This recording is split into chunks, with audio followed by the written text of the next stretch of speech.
Sciro Nation, Sciro team, we're back with another video where we analyze some stocks that are under consideration for being added to the flagship portfolio. And of course, if you've never viewed our channel before, what we do periodically is that we review all the stocks that are in our investable universe. So stocks that we consider high quality with a pretty wide moats. And of course, it's not always the best time to purchase even the best stock in the world. So what we try to do is find instances where they're undervalued, and of course, to use that, we use this handy tool called fast graphs, which allows us to visually analyze a number of things around the valuation and the fundamentals of various companies, and helps us make that decision in terms of what to buy. And so, jumping straight into it, when we rank all the stocks that are in our basket for consideration that are undervalued right now, Autodesk, in terms of the 5-year CAGR or 5-year earnings per share growth rate, is one for serious consideration. If you look at the graph here, it's loading. They've had a little bit up in the past couple of months or so, but I still need to do more research on this company before I decide to pull the trigger. So, if you know more about Autodesk and could share some information on this company, please feel free to share it in the comment section to help us all do more research and get more knowledgeable. All right, scrolling through, we have Viva, another interesting company.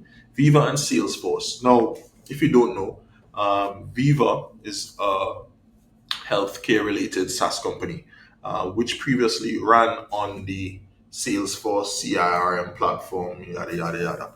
And so now Salesforce has, I guess, seen the gospel, seen the light, and is now focusing on profitable growth, and is now in buy territory according to our estimations. And Viva also, look at the Viva chart here, it's also below its historic multiple after this big spike during the COVID era. So those two companies are actually quite similar in terms of earnings per share growth over the past 5 years. And it's just so interesting that they have um, history together, those two companies. All right, rolling through, we have Adobe, LVMH, Ulta Beauty.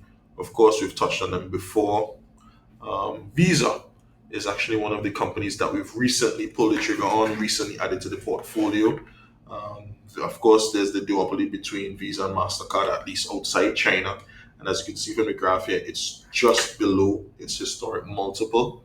And so, given the high quality of this company, I think uh, it's a really, really great time to load up on Visa shares. Right, we also have Montclair. As you may know, if you've watched our videos in the past, I absolutely love companies in the luxury sector.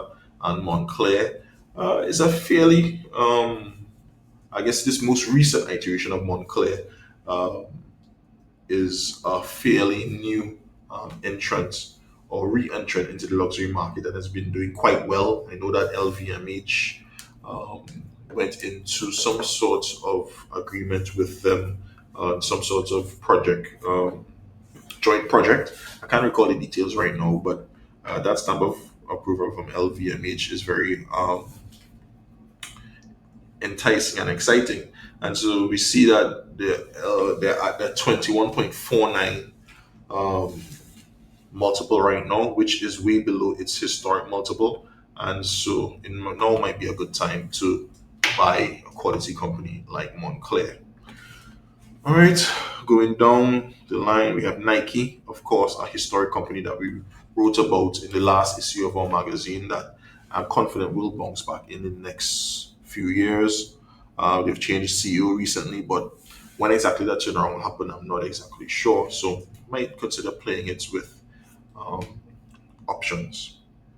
All right, so we have Smith Corporation and Dollar General, which are two new entrants into our sphere of let's just see, good pricing. So check out this, guys. Check out our Patreon and look out for more videos on each of these companies individually.